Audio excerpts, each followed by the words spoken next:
and it's still going. So it's a great sign that there's a need to connect and to continue to learn. Obviously, this is just one way we work with our partners, and there's a whole host of things available for our startups in our startup ecosystem. This is just one small way to connect and convene expertise.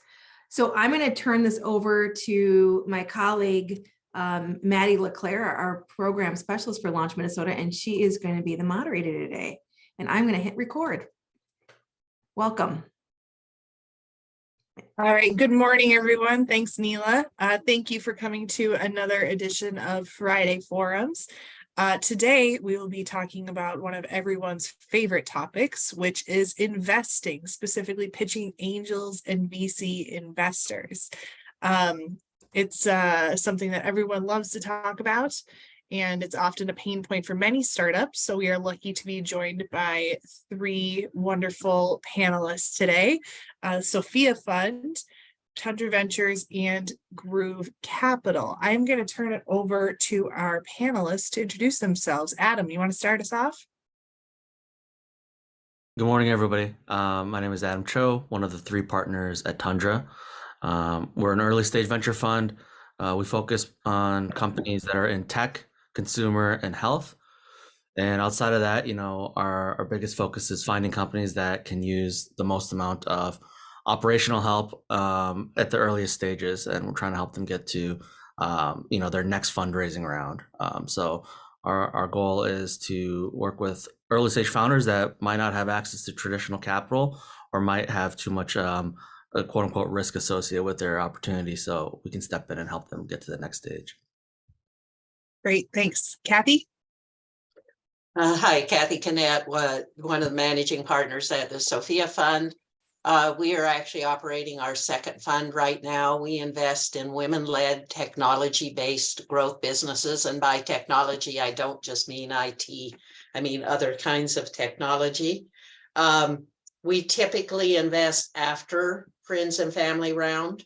And we would like to focus on the Midwest. That's our priority, but we do have some investments broader than the Midwest.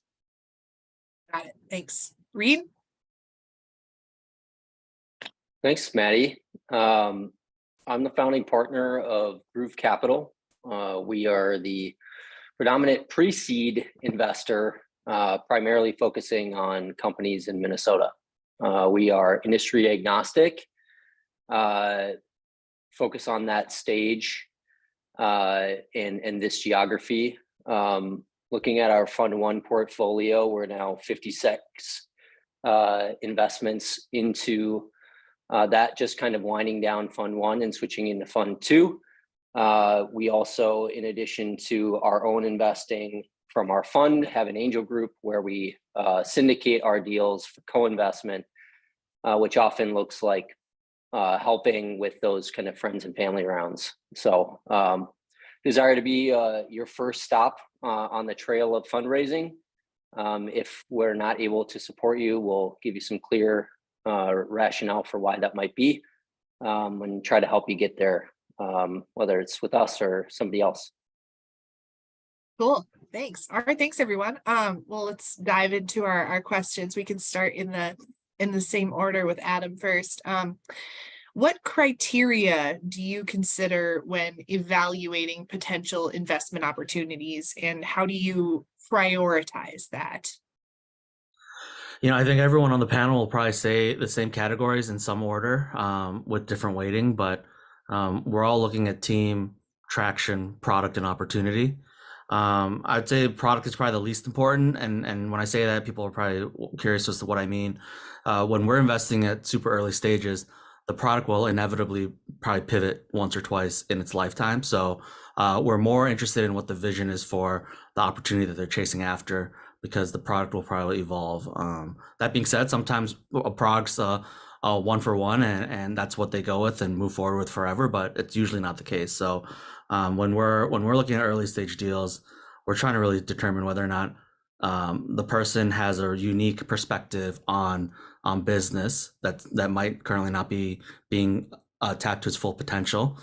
And then honestly, a lot of it is just does that individual have the grit and the determination to run this marathon, right? And so oftentimes founders get frustrated because it takes a lot of time to get investment. But if you look at it from the perspective of a venture capitalist, if we met you for the first time, how likely would you be to write $100,000 or $200,000 or $300,000 check into somebody after 1 or 2 meetings, right? So oftentimes time just means we're trying to get to know the individual and the company and the people that are associated with that company. Got it. Kathy, what are your thoughts? Very similar to Adam, I guess, to add a couple of points. A team is number one for us. It's clearly a team that's relevant for the business. They have some understanding of the business and their ability to pivot. As Adam mentioned, things change as you go. So their ability to pivot, take in new information and adjust. From an opportunity perspective, it is size, but also we're looking, is it disruptive? And it could be disruptive in terms of the business model or disruptive technology. The other point I would make is, how do you make money? A lot of people come and have a great idea. They're going to solve this big problem, but really don't understand how they're going to commercialize and make money. So we're always looking for that. And the one other thing I guess I would add is, how are you creating value for an exit? I mean, this may not be in the first meeting, but ultimately, before we invest, we're looking for our money to go into building a business that will exit so we can get a return on our investment. Cool. Reed? I think we're kind of all building this little Lego set on top of each other's answers. I love it. So in addition to Kathy's, I'll add market timing. Are you considering that you're in the right place at the right time with what you're trying to solve, and making sure that that's the case? And then to Adam's points on the team, I really like understanding the why. Why did you come together to work on this? What is your motivation? I think the reality is this thing that you've set yourself on a journey towards achieving is going to be hard, and it's going to be complicated and messy. And if you're not there with the right kind of rationale for why you got going in the first place, it's going to be hard to continue on when things are really hard. And so we try to understand, what's really driving you, and why did you come together with the people that you're working with, if it happens to be a team that's, more than one person. So motivations is a big one that we spend a lot of time trying to understand. Mm-hmm. Yeah. Sort of building off of that, everyone, how would you describe your investment thesis, and how has it evolved or changed over time?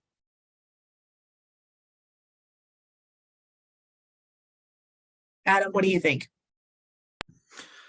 We're probably the youngest of all 3 funds, so our thesis is probably the newest. I don't think it's necessarily changed in terms of the verticals that we're going after.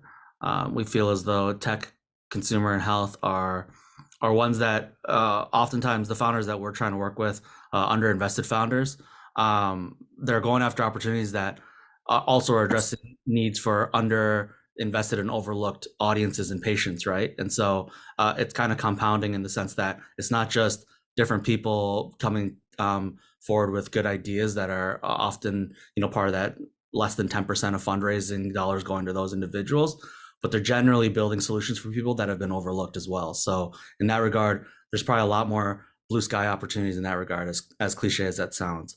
In terms of thesis of deals and valuations, I'd say as the markets have been self-correcting, it's been easier to play within our thesis.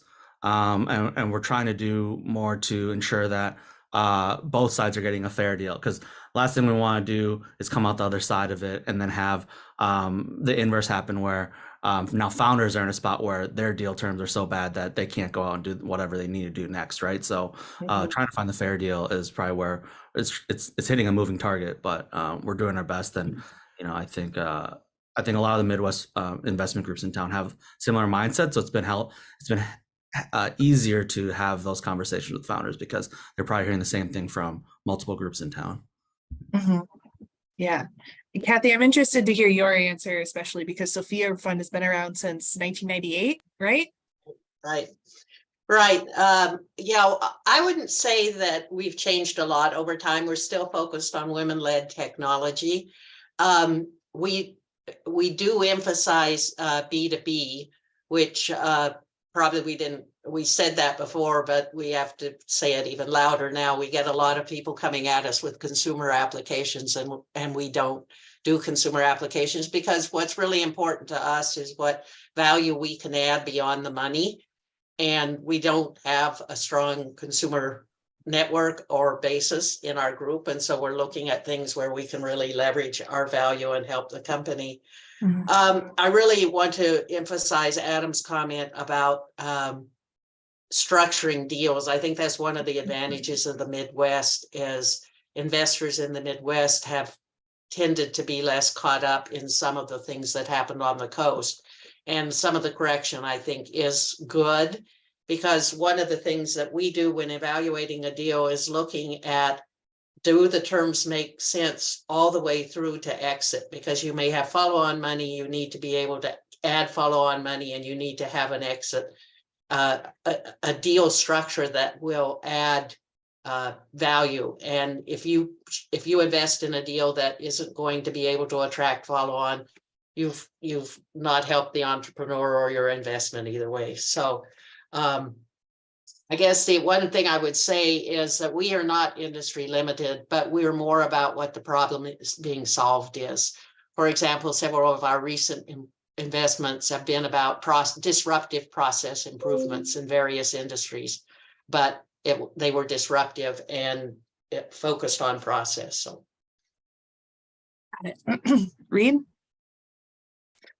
When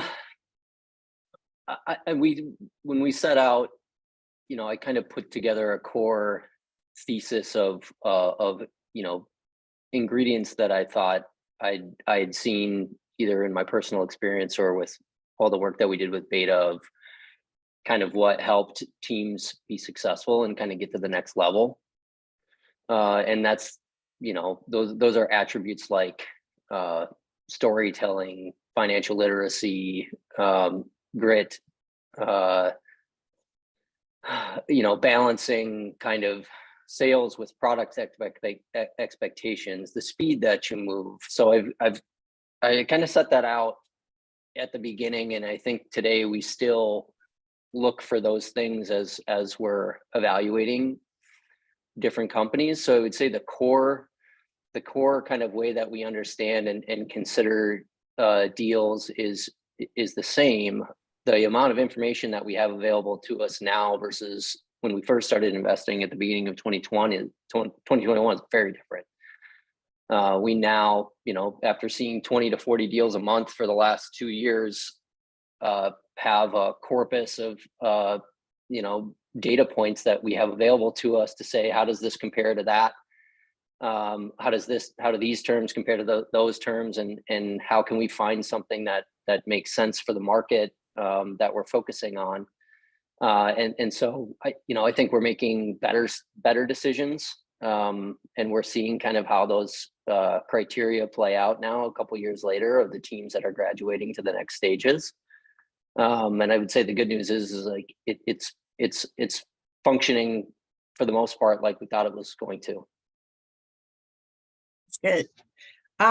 So everybody, we've kind of touched on the topic of team and how important that is to a startup's success, but how do you go about assessing the potential of a startup's team? How do you know that this is going to be a winning group? Can I just maybe do one quick answer there, Maddie? Yeah.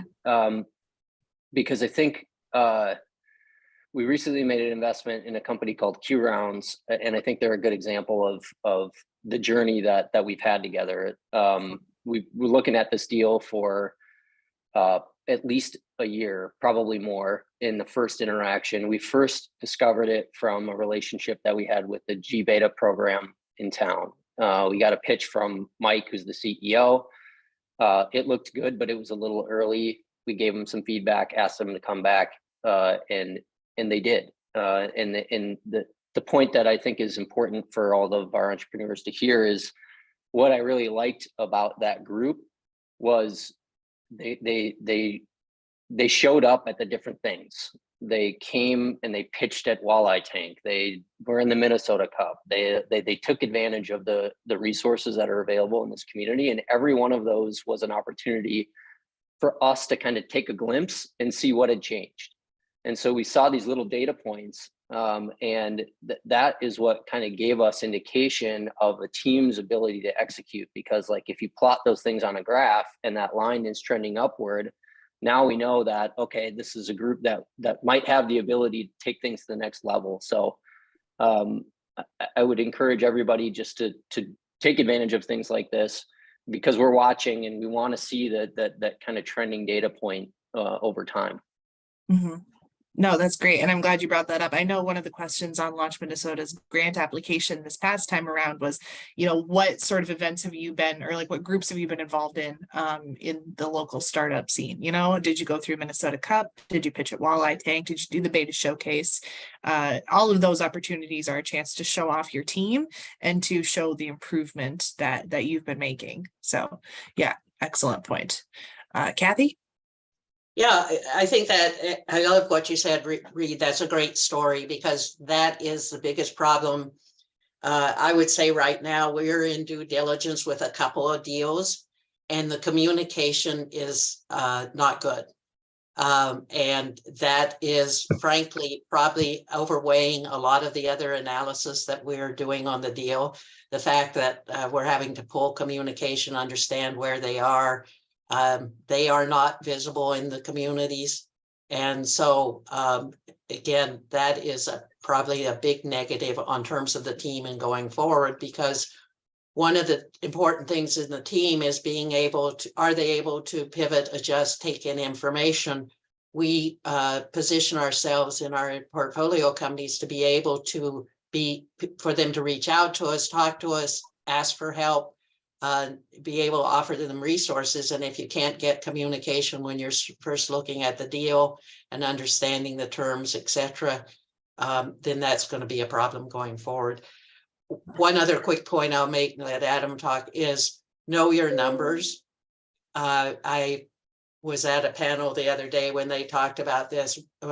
Again, know the numbers, know what it takes to get where you want to go, be able to answer questions. If the numbers don't make sense and you can't explain them, that's a big problem. Right. Yeah. Adam?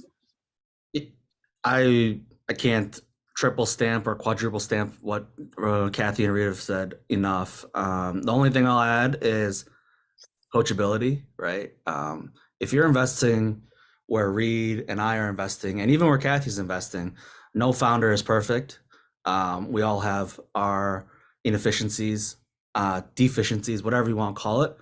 And so if you don't have the ability to see that in yourself as a founder and take feedback and advice from not just us as a fund, because we're going to be a small percent of ownership in the grand scheme of things, but just in large, like you kind of come off as an asshole, ASKHOLE, right? Yeah. It's hard, right? Because to Kathy's point about like communication, these are all things that are like 10-year plus relationships potentially.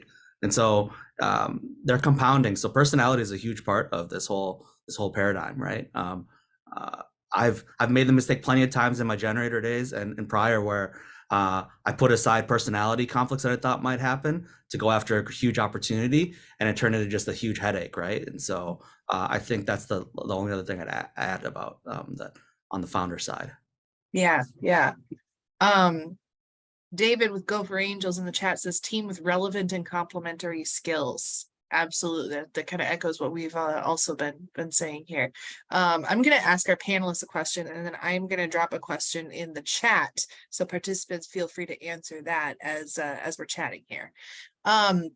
So it wouldn't be a panel about VC in March 2023 if we didn't talk about Silicon Valley Bank. So, I mean, I'd love to hear, if you're willing to share, how did it affect your fund? Or maybe you just want to touch on it a little bit more broadly. What's your take on the whole situation? I'm happy to start on that one. It did not affect our fund. We did not bank with Silicon Valley Bank. We have some of our portfolio companies that did bank with them. And it was an interesting weekend. A couple of them were not in significant potential problems, but one had very significant problems. And it was an interesting weekend to try and bring together bailout plans. They had payroll beginning of the next week, so they needed to have funds to pay payroll, etc. I think the issue here is that I think a lot of people, the herd mentality kicked in. I believe that you should have some multiple banks. I also believe that as we do due diligence, founders need to do due diligence, not only on investors, but on other portions of their organization. They need to evaluate banks and look at banks' positions. And the FDIC does publish the ratings of banks. And I have looked at various times as we've looked at deals. I've actually gone to their bank find site and looked at the analysis and structure of banks to see if they are able. We've always placed our funds in a bank where we have more than the insured limit. They actually sweep the money to other banks.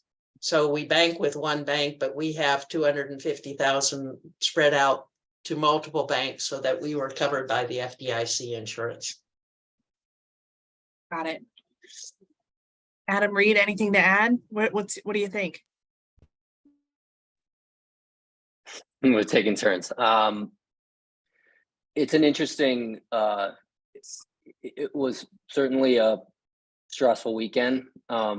Like Kathy, our fund didn't have any direct exposure. We had 7 of our 56 companies that had direct exposure to SVB.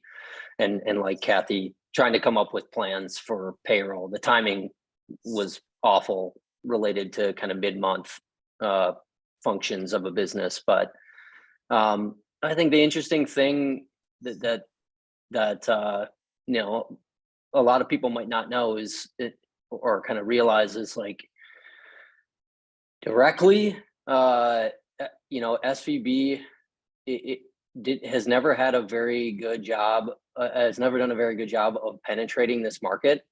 Other banks have, and so if your investment thesis was broader and more regional or national, then you had more exposure. And you know, the more that you focused here, the less exposure you had. And that's just kind of interesting, the way that kind of it played out. And there's a lot of other thoughts related around, you know, different ecosystems and the way they think and the way they interact. I love the fact that we focus so, you know, intensely on this geography, because to Kathy's earlier comment, like we don't get into a lot of stuff that happens in other places that might not necessarily be sustainable ways of investing. Now that said, indirectly, had those depositors not been made whole, we would be looking at a very, very different conversation right now. So indirectly, we're all connected, and this whole system is connected, and that could have been a much bigger incident. But you know, for the time being, it's kind of back to work. Yeah. Mm-hmm. Wow. Yeah, I mean, we have one small account with SVB. It was more strategic more than anything else. It wasn't our primary, so we knew we as a fund would be fine. Most of the time and energy was spent fact finding. As Kathy said, there was a lot of misinformation out there, and you had to kind of cut your way through it to find out what was true and what wasn't. Luckily for the 3 of us, we all had a pretty good set of just other like LP groups that we were talking through that helped us kind of get better information faster.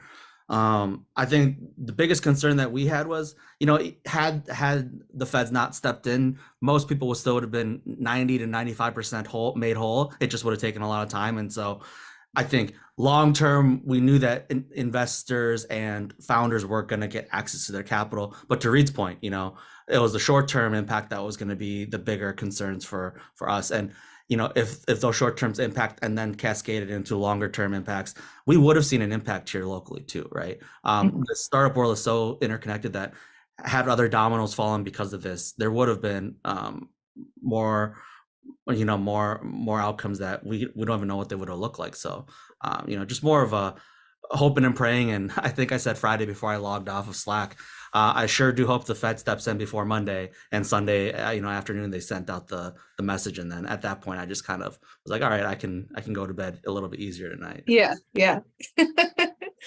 Interesting times. Thank you all for sharing your experience with that. Switching back to more, the companies that you invest in, how do you work with your portfolio companies? Like what level of interaction do you have with them? How do you help them achieve their goals?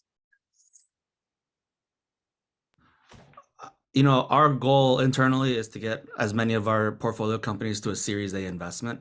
We know what our strengths are, and it's not later stage, scaling companies that are at that point where they're getting, offers and offers from PE and all those types of places. We're scrappier, we're builders ourselves. So we want to support our companies get to the point where they can go to those larger check writers and succeed, right? So we just kind of operate probably similar to how Kathy and Reed do, right? We're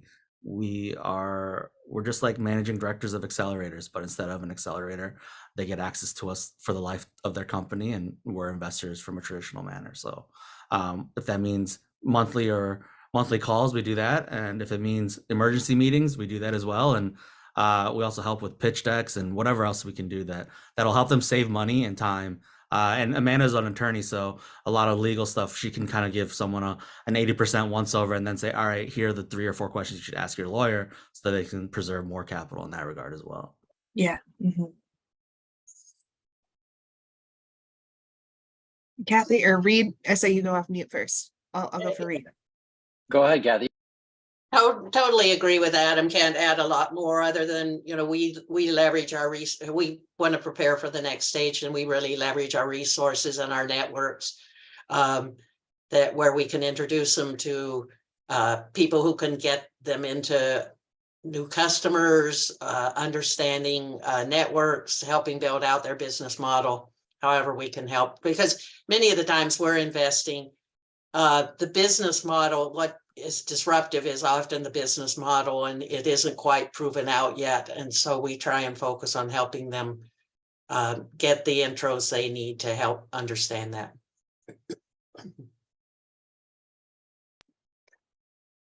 What about Groove? Yeah. I trying to help them from the beginning kind of understand the importance of communicating and what are their KPIs and how do you work with an investor. Similarly to Adam, like we want to graduate them to the next stage as fast as possible. And so what are the expectations of those other groups for them? And how can we help get them in the habit of doing those things now? Is the one of the kind of initial ways that we're guiding them and encouraging them. And then I think just that's the like formal structures and what formal expectations for them. The informal parts are like they're people. They're usually CEOs that we're spending most of our time talking to. They're lonely. They don't have anybody else to talk to. So we kind of serve as a therapist sometimes and help them think through things.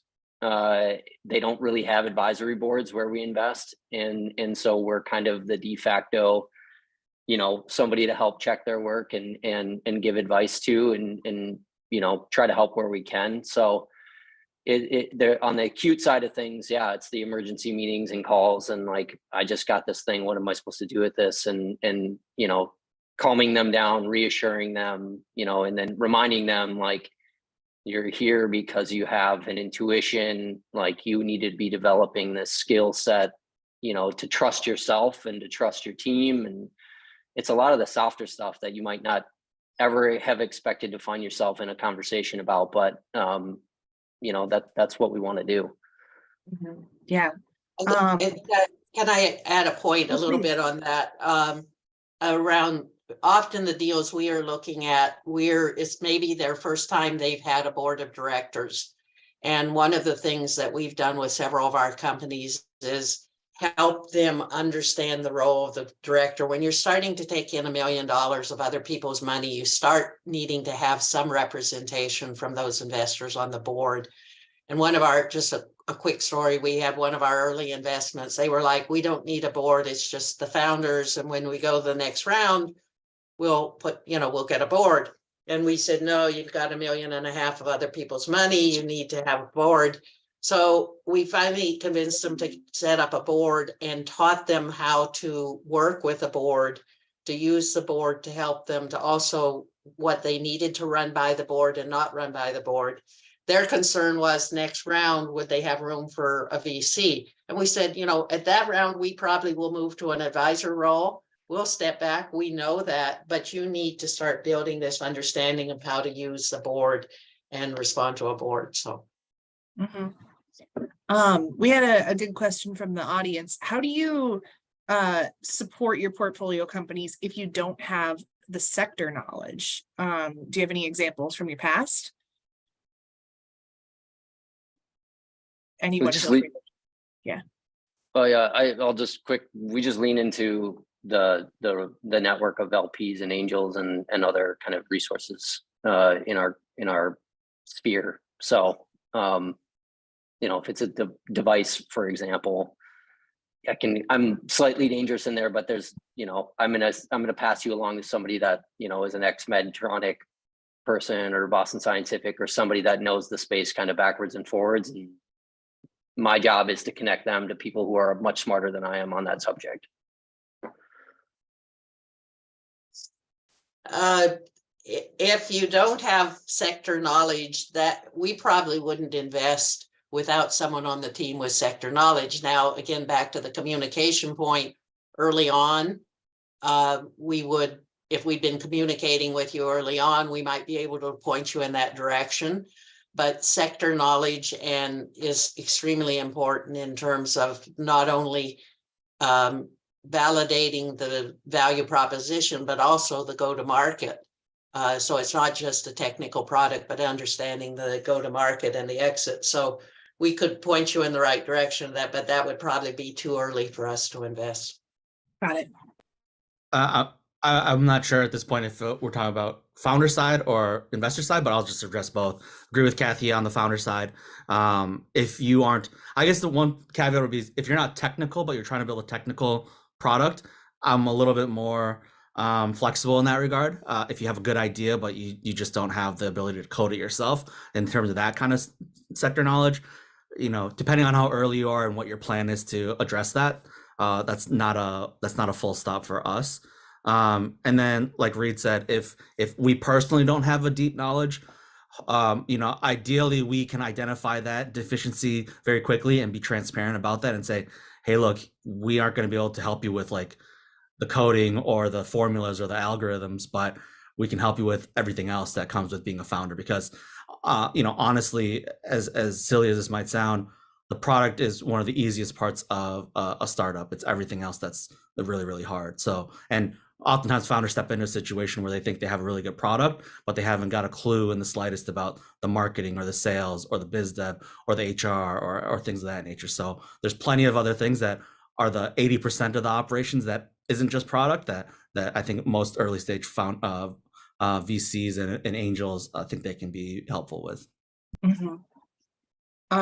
One more audience question. How do you interact with other investors in the company? Maybe like other firms, you get multiple people investing in a company. What's your take on that? I'm happy to start on that one. I mean, we like to know who the other investors are, particularly significant investors who are going to be involved in advising the company. We have, in our due diligence, we often talk to other potential investors in the company to understand their take, because again, what we're trying to look at is the size of the opportunity, the team's ability to execute, and are we all focused on the same thing that will create value for exit? And if your co-investors and or the company are coming at it from a very different perspectives on what they want to achieve. So if the investors are very, for example, mission driven and really want to see this as the next new cure for cancer and are focused on building out the cure for cancer, not necessarily focusing on the commercialization or understanding the commercialization, then there's a different viewpoint. It's not that one is right or wrong, it's just that they're different. So we like to invest with people who share a common vision, both with the company and with the other investor. So to us, we do our due diligence on the other investors as well to make sure we're all thinking the same thing, because we've had problems with other investors. Plus, we also look at the reputation of other investors. There's some investors that are not good co-investors. They have different objectives, and we use that in our criteria. If it's someone we are familiar with that we're not comfortable co-investing with, that could be a factor.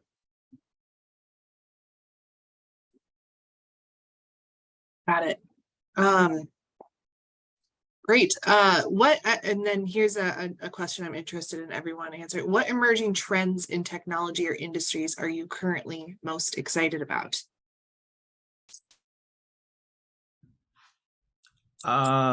Personally, probably natural language processing, machine learning, and AI. I think as venture capitalists, we need to be leaning into that just to understand. Even if you're not investing in it, you need to know where the trends are going, because that's going to have impact on all verticals. Because if automation and things of that nature can happen at the speed that it's happening, it's gonna come into every vertical that we play in. And then the other one is just blockchain in general. I think it's going to be the next foundational layer for things just like the internet was. And so those are two areas that I personally am interested in. I think from a fun perspective, you know, as technologies get cheaper and faster and people are getting savvier at using them, just I think the blending of tech and health, the blending of health and consumer, the blending of those verticals that we're playing in are areas of interest. Mhm. Cool. Reed, what's Groove looking at? What trends are catching your eye right now? I would say it's not really the way we think. Personally, if I was running a startup right now, I would be in the financial senior fraud space, because I think it's a huge problem that's not getting fixed fast enough. But yeah, I don't kind of make decisions based on what seems to be piquing everybody's interest right now. It's more like, what is your connection to this space? What have you learned and recognized as an opportunity that other people aren't seeing? So it's hard for us to answer that with any sort of kind of definition or direction. I see an interesting question in the chat, so I'm wondering if I can maybe just jump on that one around traction. Mm-hmm. Because that's a good one. It gets thrown around a lot, and it's not always helpful to the founders to hear that. It can be misinterpreted. It can be, used as other means to say no when a venture group doesn't have any better reason to say why they're not investing. So I think I think when it's traction, I think everybody thinks it's revenue, and I don't think that's always the case. I would want the entrepreneurs to feel empowered to know you should be in a position to define what that traction is. If that's product development, how are you making progress on your product development? If that's in building a team, how has your team changed? If it is revenue, great. Tell a convincing story about how, every month things are growing, at a reasonably exciting growth rate. So own your traction story, and tell us, the venture groups, why we should be paying attention to that versus us dictating exactly what we think that should look like. And then, you know, if you are finding yourself in a position where they're saying, no, like we need more traction, then I think it's appropriate to ask the venture group, you know, to explain, what do you mean by that? Is there, is this revenue based? If it is a revenue target, what type of revenue would you be expecting to see where it is, you know, falling into a wheelhouse where you might invest? I think that's a reasonable question to ask. I appreciate when people ask us that. And we try to be clear, and it kind of puts some definition around, you know, what it might take to get there. Now, maybe the caution is if it's too specific, there might be other things that come up. So maybe don't, you know, ensure that, or set your expectations that, you know, if you accomplish the 2 bullet points that were sent back to you, that it's a done deal. There's going to be some other considerations, but it is okay to get that level of definition in the process. Cool. Just yeah. building on that just quickly. Another word I use for traction is validation. It's not net revenue, could be validation, but have you validated the business model or the go-to-market or the product? And so it varies on different deals. Cool. Well, I want to make sure that we have enough time for questions from the audience. So anyone out there have any questions for our esteemed assembled panelists?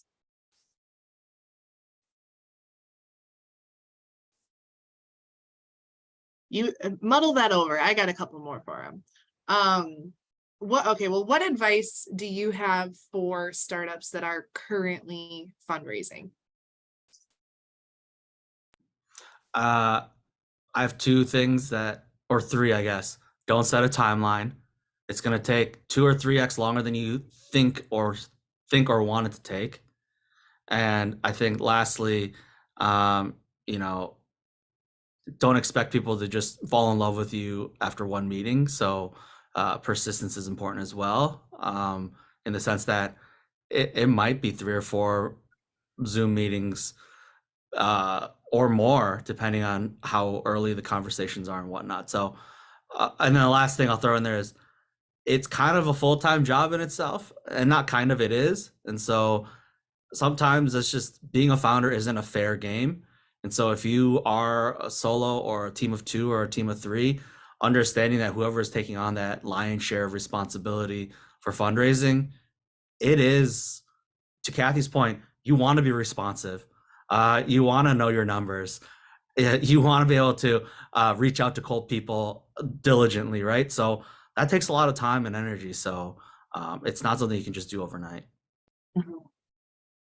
I guess one of the things that I would tell people who are fundraising is taking other people's money is the most expensive form of money you can take. Other forms of money actually cost less in the long term because basically you're giving up equity in your company. So part of giving up the equity, or part of the investor wants to see a return on our dollars at some point. We know it takes time. We're investing at a risky stage, but we also want to see that the value that's being created with the dollars will lead to an exit. So simple example, if you think, I looked at a food company years and years ago, called up General Mills and said, what is it that you want to invest in? Or why would you buy a company that created this new kind of bread, to give an example? And they said, well, ultimately, we need help creating the new bread and showing that it really is of interest to consumers. We don't need distribution. We've got distribution. So we want it to be proven that this is, you know, that the consumers love this product and we can help get it national or international. So spending money, and this is later down, but spending lots of money around building a distribution network when your exit is probably to a company that has the distribution is not effective use of funds. So there are lots of different ways to spend your money. So understanding the value that you're building, the outcome's the same. You still have a great product, but the dollar outcome may be very different. So are you creating value that will be returned when you get to your exit? Got it. Thanks. Good question in the chat here. Education Founder asks, one thing we are stuck on is we need evidence that our product works. I feel like we are stuck in a chicken egg game since we're running the pilots but need proof. Do you have any insights on if the pilots are traction? We could wait until we have the results, etc. I guess, do pilots count as traction? It's a matter of how much are you willing to give up for access to capital as quick as you want, right? So if you want to use pilots, getting pilots as traction, you can probably find an investor that'll, roll the dice and say, all right, that's good enough, we'll come in. But they're going to want more equity in your company, right? If you can hold out longer and wait for the pilot results to come back, and you want to bet on yourself that the pilot results are going to be phenomenal, then you're going to hold on to more equity. So it really comes down to, and as unfair as it sounds, you could offer up a decent amount of equity to get access to more capital sooner. There's people out there that'll do that, but it also means that you're like, to Kathy's point, you're giving up your most important asset of all, which is your equity ownership. So it does count, to answer your question, as traction, but the longer you can hold out, the better the outcomes will probably be in terms of your next deal terms. The other point I would add to that is, yes, pilots count as traction, but the question is, does it may prove, you said it was in the educational market, it may prove that it improves the education outcome, but does it improve it enough that the customer would pay for it? So if it's a free pilot, the question is, so if you gave me a fancy new sports car and gave it to me for free, I'd say, great. If you tell me it's going to cost $60,000, I go, well, that's nice to have, but maybe I don't want it. So that's one of the issues with a pilot is, does it really prove that the customer is willing to buy this? Mm-hmm. And it may or may not, and there might be various ways. Money is not the only way to prove it, but can you get them to commit that if this pilot gives this outcome, we'll buy hundreds of them? Sure. Maddie, I had a question, if it's okay to not put it on chat, is Yeah, go for it. when we look at deals on the West Coast, it seems like a lot of them come through more of a safe type of financial instrument. But when we see similar deals in the Midwest, they often go through convertible notes. Given now that when we're having these discussions, obviously you want to do one contract, but you might have investors in both areas. Do you have a point of view, or does anybody have a point of view of pros and cons of safe versus convertible notes, or doesn't it really matter?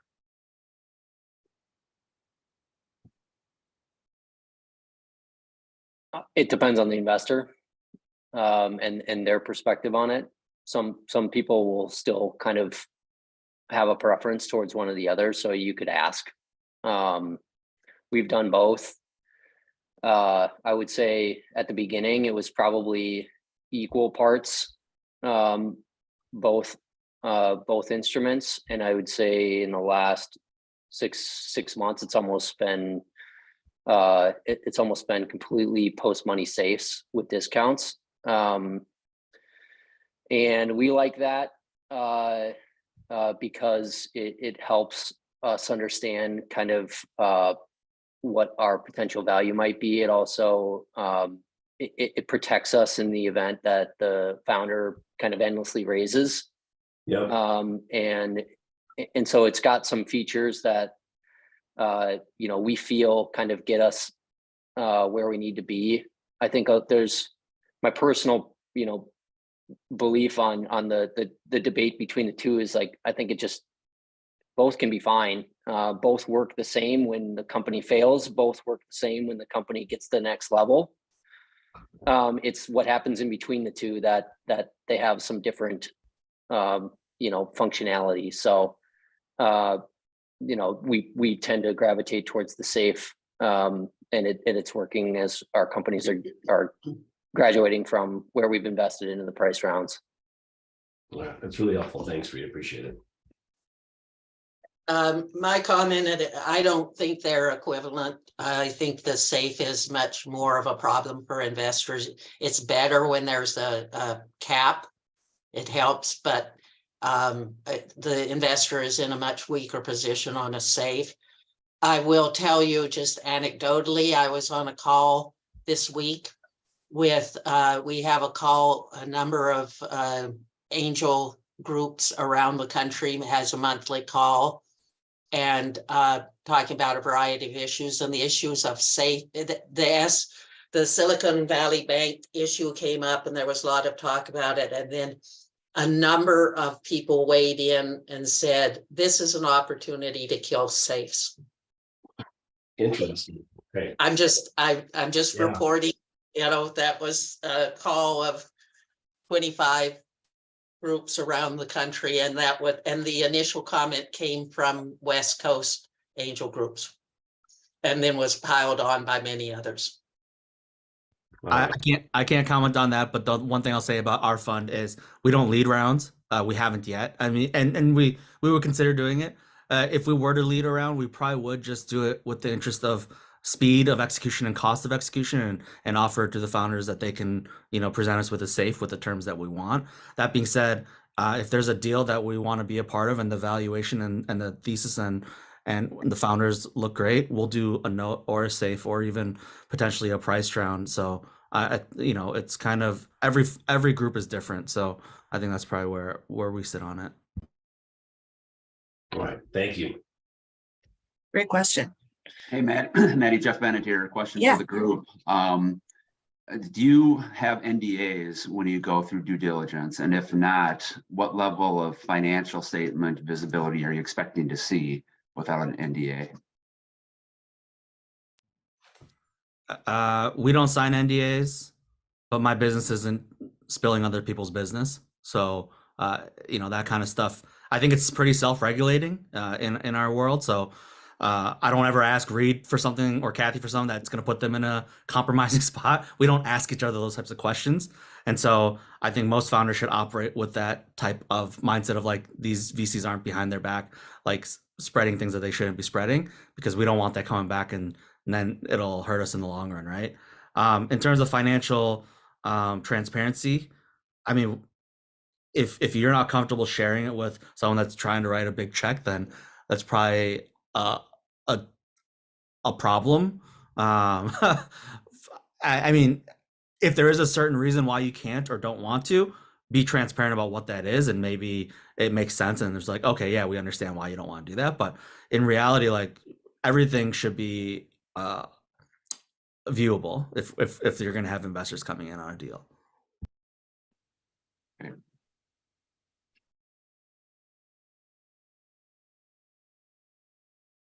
I agree with that. We don't sign NDAs if we're very deep into due diligence. And there's, as Adam said, a very good reason to sign an NDA. We might, but we certainly wouldn't at the beginning. And again, it's confidential information. We don't share it outside of our partners that are involved in making the decision. I guess I would say, and financial, I'm a little confused why financial information would necessarily be, you need an NDA. More often it's come up with us around technical issues. And very rare, I can't even think, in none of our portfolio companies that we're invested in now did we sign an NDA.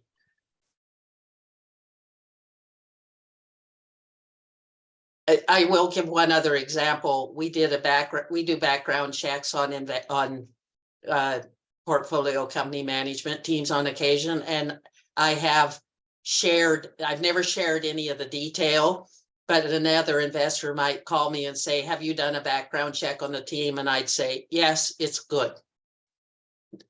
Nothing, don't need to share any of the details, just we did it, found no problems. Sounds good. We have a couple more minutes for questions here. Anyone else?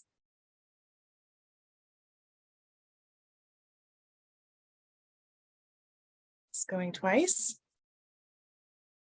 Okay, Well, we will wrap it up then. Thank you so much to Kathy, Adam, and Reed for sitting in the hot seat this morning and answering everybody's questions. Like I said at the beginning, this is fundraising is often a huge pain point for many startups, and so we appreciate you being here and helping launch our audience and also these founders that are here today. Thank you for everything. Have a wonderful Friday, everyone, and we will see you soon. Thanks for Bye. the opportunity, Thanks. Maddie. Good weekend. Bye. All right, bye, everyone.